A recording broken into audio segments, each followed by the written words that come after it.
Frontal system patuloy na umiiral sa extreme northern Luzon.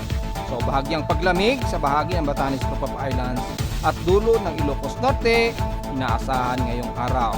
Pero buong bansa patuloy na makakaramdam, makakaranas ng maalinsangang panahon dulot pa rin ng tuloy-tuloy na easterly trade wind. Heat index natin lalo na sa Metro Manila patuloy na makakaranas ng pagtaas hanggang this coming weekdays. Mga ilang pag-ulan sa bahagi ng Mindanao, inaasahan nakataas ang forecast. At magnitude 4.6 na lindol na mula sa magnitude 5.1 kani-kanina lamang na itala sa Surigao del Norte.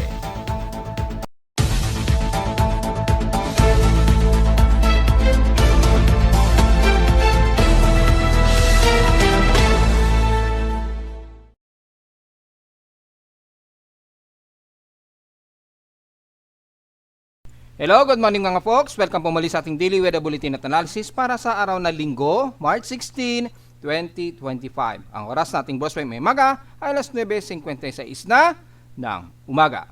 Despite na may umiiral tayong huling bugso o malamang ito na yung pinaka-last na pahabol talaga ng ating cold front o yung frontal system, pero diyan lamang yan sa may bandang extreme northern Luzon, kaya halos hindi na natin talaga ramdam yan dito sa bahagi ng Central Luzon and the rest ng katimugan ng Luzon area.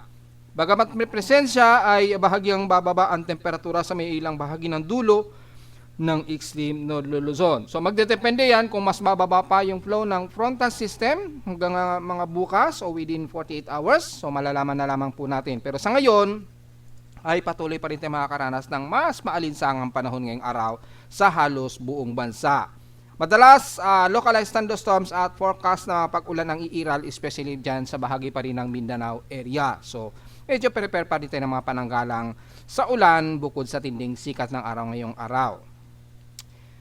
Sa ating thunderstorm watch ay mayroong advisory sa bahagi nga po ng Mindanao ngayong umaga lamang ng 9 o'clock AM. So, inaksahan yan sa halos buong areas ng Mindanao mula General Santos City, Palombok, Tibuli at Tupi at silang bahagi ng Davao Oriental, Davao Occidental, Sarangani, yan. Kasama na ang Sulu, Basilan, within 1 to 2 hours daw expected ang mga kalat-kalat na pag-ulan. Which is binanggit nga po natin, may mga surface trap dyan, kaya expected ang mga isolated showers, localized thunderstorms, hindi kagaya sa buong bahagi ng Luzon hanggang Visayas area. Sa ating current conditions, meron tayong magnitude 5.0 earthquake sa international, sa magnitude 5.1 yan, malamang, pero dinigrade ni PBOX yung magnitude 5 yan. Binaba na lamang ito sa magnitude 4.7, i-discuss natin yan may konti. Pero sa ating current conditions for weather, overcast, gloomy haze at few clouds pa rin tayo. So makikita sa live CCTV na napakamaaraw ang paligid natin at maya-maya nagiging maulap dahil na rin siguro sa mataas na water vapor at yung concentrated humidity medyo nagsasaturate ngayon. So medyo nakakaramdam tayo ng medyo gloomy at haze at few clouds. Pero patuloy na mas mainit ang ating panahon ha, so huwag masyadong magbibilad. Magdala po tayo ng pananggalang sa tindi sikat ng araw dahil kitang-kita naman natin na partially cloudy ang madalas na magiging himpapawid natin ngayong araw. Sa lowest temperature nito lang, naka-weather station kanina ng 6:09 AM, nakapagtala kami ng lowest of 25.4 degrees Celsius. Kahapon, 32.9 degrees Celsius ang pinaka-highest air temperature namin sa Caloocan. Na-record ito kahapon ng hapon at 2:51 PM. At sa aming heat index, mataas pa rin ang aming heat index, nasa 42.2 degrees Celsius ang outside heat index natin. So take note yan mga folks ha. Mainit na talaga at very humid ang madalas na nating nararamdaman. May tatabi naman natin sa P6 Lims and Past 24 hours nangunguna ang Subic Bay na may pinakamataas so far na 35. At sa lowest temperature na naitala sa Baguio, 16.4 degrees Celsius. So medyo mas maginaw pa rin sa kanila kahit papaano.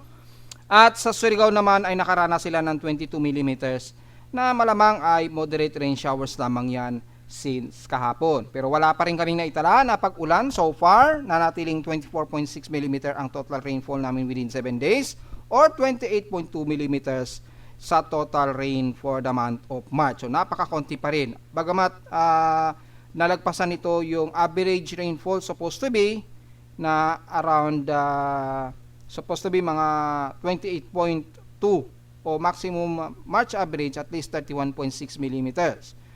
So medyo 3.4 pa lamang ang kulang nito para umabot sa pinaka 31.6 mm o higit pa ang pinaka March average rainfall. So ibig sabihin way below normal pa rin ang ulan sa amin sa Caloocan for the month of March. Outside humidity 76%, so medyo moderate tayo na mataas ang concentration. So okay yan kahit paano, wag lang tumaas ang temperatura para hindi mag-triple o halos mag-doble o triple ang ating humid o hot humid. Bumaba ito ng 3% since last hour at mataas ang ating atmospheric pressure at 1011 hectopascals and steady ito since last hour. High tide and low tide status 1 hour and 39 minutes pa to maximum high tide, pero mataas na rin yung level ng sea level. Pero kung sisilipin natin kung aabot ba ito ng 1 meter, makikita natin dito ay halos 0.5 meters lamang ang pinakamataas. So halos nanatiling mababa ang sea level despite na high tide ito mamaya. Sa ating almanac, sumikat ang haring araw kaninang 6:02 AM at inasang lulubog ito mamayang 6:06 PM. At ang ating waning gibbous, 97% illuminated na sikat ng buwan ay magmo-moonrise ito mamayang gabi, 7:37 PM. At lulubog ito bukas na ng umaga at 7:32 PM. At sa ating local weather outlook para ngayong Sunday, hanggang bukas sa puwan ng Lunes, inaasahan na magiging partly cloudy tayo. So asahan ang maaraw, medyo mas madalas ang maaraw at maalinsangan na panahon, expected dyan, pero bukas daw ay overcast at may mga ilang isolated rain showers ang iiral dito sa Metro Manila base sa aking VC weather forecast. Highs and lowest temperature expected maglalaro 31 to 33 degrees Celsius and lowest temperature expected 25 to 26 degrees Celsius. Diretso tayo sa ginagamit na satellite imagery. Makikita po sa rainbow satellite ng Himawari 8 ay makikita natin ay ang halos Kamindanawan lamang ang medyo mas inuulan ngayon, especially dyan sa may bahagi po ng dulo ng Zamboanga Peninsula kasama na ang Basilan at Hulu-Sulu. Sa may Davao region naman ay ang ilang bahagi ng Sorcia din, especially dyan sa may bandang Davao Occidental, kasama ang General Santos City, South Cotabato, hanggang Coronadal at Davao del Sur. So maaaring magiging makulimlim ang City of Davao na nagse-celebrate ngayon ng Araw ng Davao, if I'm not mistaken. So medyo ready pa rin tayo ng payong dahil anytime magkakaroon kayo ng mamaya-mayang gloomy at biglang isolated rain showers dahil hanggang dito sa may bandang Davao Oriental, sa may bandang Mati at Governor Generoso ay nakakaranas ng maulap na himpapurin at mga ilang kalat-kat na pag-ulan na may pagkilat at pagkulog. Bagamat halos generally ay katamtaman ang lagay ng panahon sa buong Mindanao, maliban na lamang nga sa may bandang Sorsogon area, kabilang na ang Sultan Kudarat, Maguindanao del Sur at North Cotabato na medyo katamtaman ang lagay ng panahon, and the rest ng Central Mindanao at eastern part ng Mindanao mula dyan sa may bandang Davao de Oro, pataas ng Surigao region o Caraga area. Magkaroon man ng mga isolated rain showers dyan, especially sa may bandang Silangan na Hinatuan, pababa ng Bislig o kasama na ang Bislig mula Hinatuan, Katiil hanggang Bangaga na yan. Isolated lang din ang mga pag-ulan, maaring mga light rain showers ang kadalasan at ilang moderate rain showers. Sa may Zamboanga Peninsula, medyo partly cloudy and some mostly cloudy, lalo na dyan sa may bandang dulo ng Zamboanga City, mula Sibuco hanggang Siocon, medyo mas maulap kayo dyan, nakakaranas ng mga ilang moderate and clusterized heavy rain showers and localized thunderstorms. Pero pagsapit mula dito sa may bandang Zamboanga del Norte, mula Tampalisan o bandang Leon, pataas na yan ng hanggang Dapitan o Dipolog City ay asahan ay magiging katamtaman ang lagay ng panahon at may mga maaraw din. So expected ang humid na panahon na medyo may mga partly cloudy to some mostly cloudy anytime itong maghapon. Ganon din sa may bandang Zamboanga del Sur, dyan sa paligid ng Pagadian hanggang dyan sa Dimasalang. So medyo ready kayo ng mga payong. Bukod sa tinding sikat ng araw, ay maging din sa biglaang buhos ng ulan maghapon. Mula naman sa hilagang bahagi ng Mindanao ay mula dito sa bahagi ng Butuan, the rest ng Misamis Oriental and the rest kasama ng isla ng Camiguin, Cagayan de Oro hanggang dito na yan sa may bandang dulo ng Lanao del Norte ay magiging katamtaman ang inyong panahon. So mas maaraw kayo dyan, huwag masyado magbibilad at mag-dehydrate, lalo na sa mga lalabas po ngayong araw. Bagamat Sunday naman ngayon, so mas maganda kung wag na lang tayo masyadong magbibilad. Pero sa mga mabubulundukin kasi medyo balanse yung magiging klima dyan o yung pakiramdam kung kayo ay pupunta sa mga magubat na lugar. So yun ang advantage nila dyan. Anyway, yung forecast ng mga pag-ulan typically sa hapon yan o sa gabi o madaling araw. Sa ngayon, medyo overcast naman kayo, pero generally, moderate and some fairly weather naman ang iiral, lalo na dyan sa paligid ng Lanao del Sur hanggang Bukidnon. Wala naman sa bahagi ng Visayas ay katamtaman ang lagay ng panahon, mga ilang partly cloudy lamang ang iiral.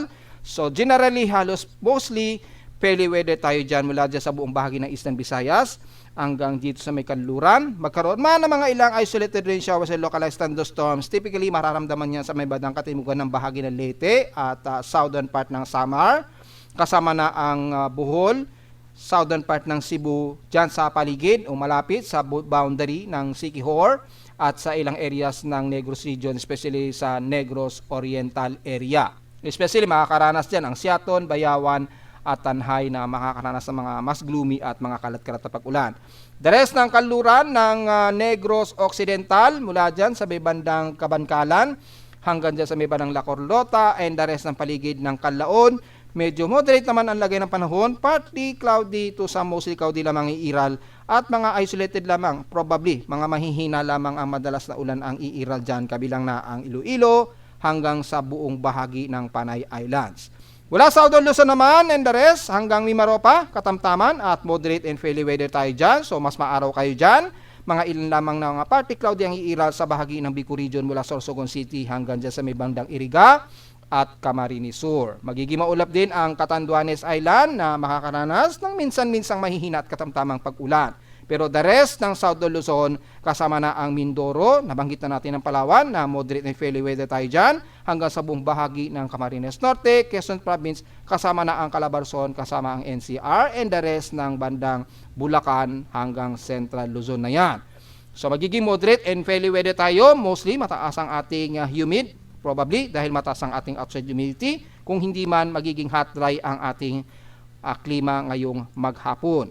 Wala naman sa bahagi ng Pangasinan, pataas ng Nueva Vizcaya, kasama ng Ifugao at Mountain Province, magiging katamtaman din ang lagay ng panahon. Mga ilang partly cloudy ang iiral to some mostly cloudy dito sa may silangan ng Quirino, pataas na yan ng Isabela at Tugigaraw area. Sa may bandang Kanluran, almost very clear skies tayo dyan, lalo na kasama ang Benguet, La Union, Ilocos Sur, Abra, and the rest ng Ilocos Norte. Dito, medyo mas lumalamig po ang temperatura ngayon dyan dahil so far ay kung titingnan natin sa pinaka-BO3 para makita yung volume, na natural color natin para mas makita natin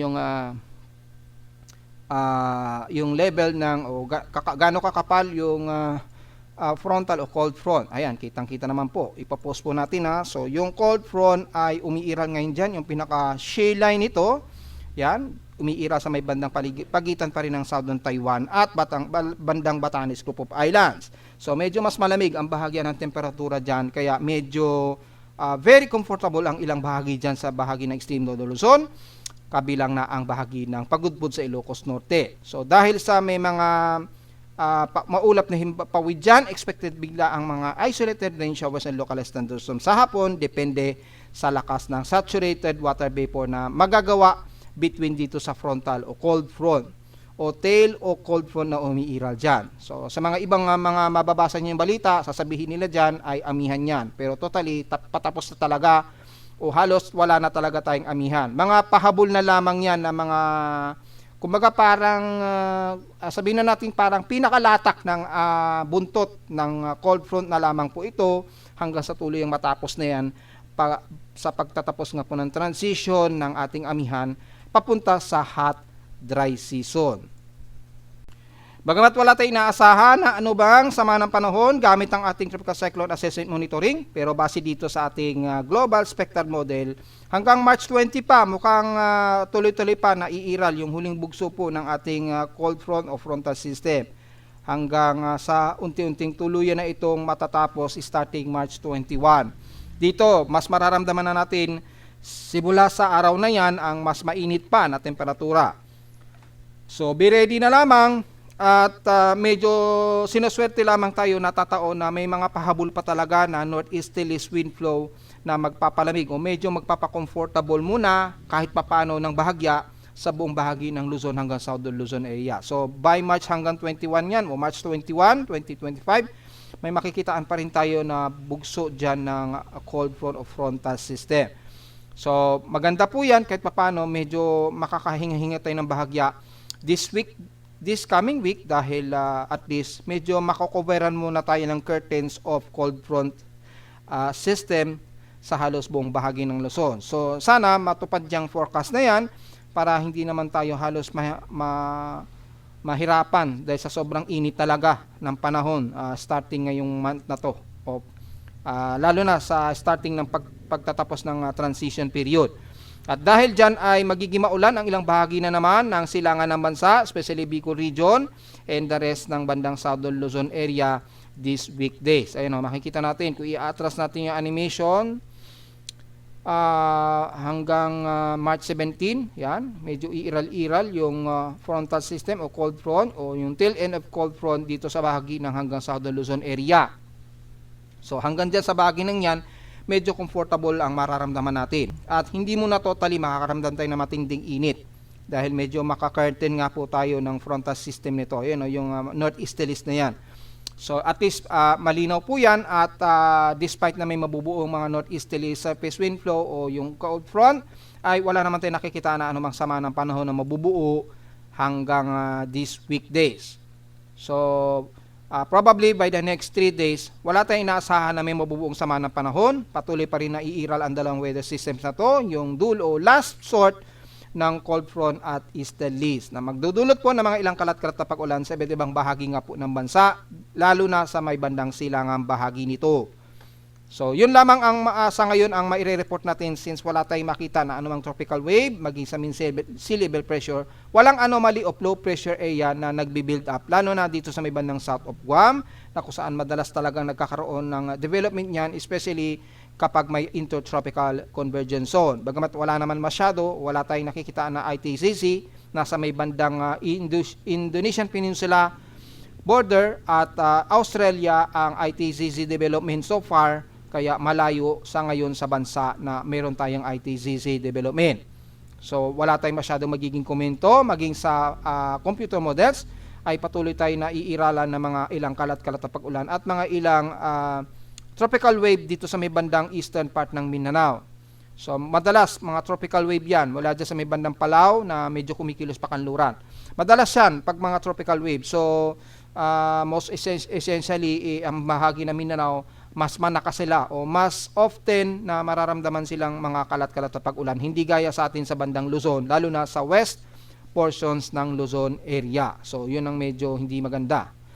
At mula naman sa bandang ECMWF forecast, ganun din ang pinapakita. So medyo mayroong konting habol pa ng boundaries ng tail end of cold front na magpapaglumi sa bahagi ng Luzon na magpakakaroon din ng mga kalat-kalat na pag-ulan. So medyo maganda yan, medyo good news po yan.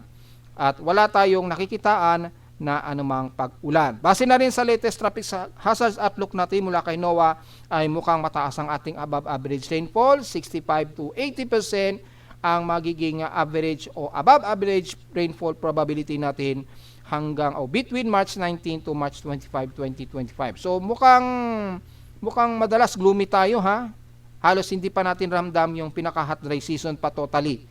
Ganoon din sa pagpasok po ng huli o katapusan ng March hanggang sa pagpasok po ng huling araw, sa unang araw rather ng April 2025.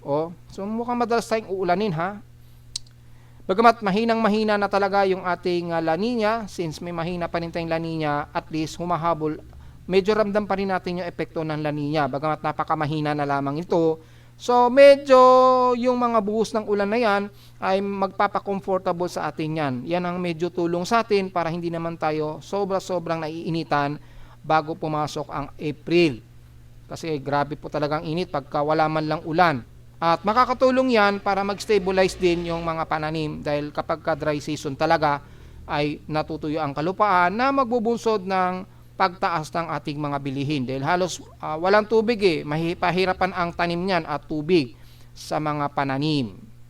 Sa ulat lindol naman, well, mula pa kahapon, kalmado naman ang ating tectonic plates. Wala naman na-detect ang aking seismometer sa Caloocan na malapit dito na mga malakas-lakas na pag-inig. However, kaninang 9:10 a.m. ay medyo merong long range na pag-inig na na-detect ng aking seismometer. Tingnan natin kung saan yan. Ay dito yan, kaninang 9:10 a.m. nagganap ang isang magnitude 4.6 na lindol dyan sa may bandang Surigao del Norte. Northeast ng Burgos yan ng Surigao del Norte. Ito po yan. Yan. Kani-kanina lamang po yan. Epicenter depth, 14 km. So, maaring nakaramdam sila ng at least intensity 2 sa bandang Santa Monica ng norte ng Siargao Island. So, ingat po mga folks. At wala namang so far na threat o possible tsunami. Medyo ramdam lang ninyo yung kadyot nung yumanig ang bahagi ng yan sa Burgos. Mag-ialisto na lamang po tayo dahil total ay earthquake drill month ngayon, if I'm not mistaken. So medyo mas magiging alisto po tayo ngayon dahil earthquake drill month po ngayon. Yun. So, madalas yung ating mga LGUs at mga establishment nagsasagawa ng mga practicing para sa earthquake drill. So, sa ngayon ay mas aware po yung mga kababayan natin sa mga sunod-sunod na mga paghinig. Pero kung mapapansin natin, medyo dinigrade yan ni PBOX. Kanina ay nasa magnitude 5.1 po kasi yan kanina. Kaya kung titingnan natin sa ating World Seismic Network, makikita po natin dito ay nasa 5.0 po ang magnitude dito. Diyan sa may bandang Burgos pa rin. Ito ay base sa International Seismic Network na nadedetect sa aking webpage site. Na in real time po yan. Yan, kitang-kita naman po. Nasa magnitude 5.0 po siya. Pero kay PBOX ay nasa magnitude 4.6 po ito. So, dinigrade niya. Magnitude 5 dapat yan kanina. Pero dinigrade din agad-agad ni PBOX yung data niya. So, wala tayong idea. Pero at least, meron tayong comparison of differences ng kanilang lakas ng pagyanig. Kasi base dito, nasa 54 km epicenter depth niya according sa International Seismic Network. So kung sisilipin nyo yan, gaya na lamang kay USGS, ganyan din ang lalabas na pagyanig. Ayan, oh. Dito, mas malakas pa nga, oh. Pero ano to March 12 pa to. So hindi po yan. Ito yung latest. Yan. Magnitude, hindi, March 9 pala to. Hindi siya lumabas. So, dito lang siya sa isang global seismic network natin. Lumabas po yung data niya na magnitude 5.0. So, yun lang po pinaka-analysis natin. At sa ating historical earthquake, kung nakakailan natin ang total earthquakes natin for the month of March.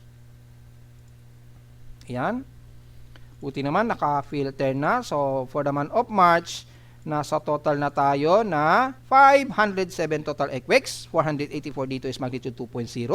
21 sa magnitude 4.0 at nanatiling dalawa ating magnitude 5.0. And so far, wala pa naman tayong naitala na kahit isang magnitude 6 pataas. At kung hindi ako nagkakamali, simula nung January ay wala pa tayong naitala na kahit isang magnitude 6.0. Wala. Ito January, ito yung last month, February. Yan. So far wala tayong naitala na kahit isang magnitude 6.0 since January 2025. So medyo good news yan. Pero wag tayong pakampante. Again, mananatiling aktibo ang ating mga tectonic plates yan. Per micrometer o millimeter ang galaw ng mga yan. So anytime biglang magkakaroon yan ng mga biglaang malalakas na paghinig. Sa ngayon, medyo swerte lang tayo dahil wala pa tayo kahit isang magnitude 6 na naitala. Hanggang magnitude 5.0 pa lamang pataas, ang sa kasalukuyan na meron tayong recorded na malakas na lindol. So, alisto pa rin tayo mga folks. Yan po yung historical natin na nasa mahigit 500 na po ang total earthquakes natin for the month of March. At narito naman ating 3-day to the weather forecast para sa araw ng Linggo, March 16, 2025.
At hanggang dito na lang po ating daily weather bulletin at analysis para sa araw ng Linggo, March 16, 2025. Huwag mo kalilimutan na mag-like, share, and subscribe po sa ating YouTube channel at visit lamang anytime sa ating website na www.pimoweather.com para sa iba pang detalye na gusto nyo na malaman na hindi natin naisama sa ating report ngayong umaga since magiging madalas maalinsangan lamang tayo at medyo mas gloomy dahil meron tayong umiiral na pahabol pa na tail of cold front.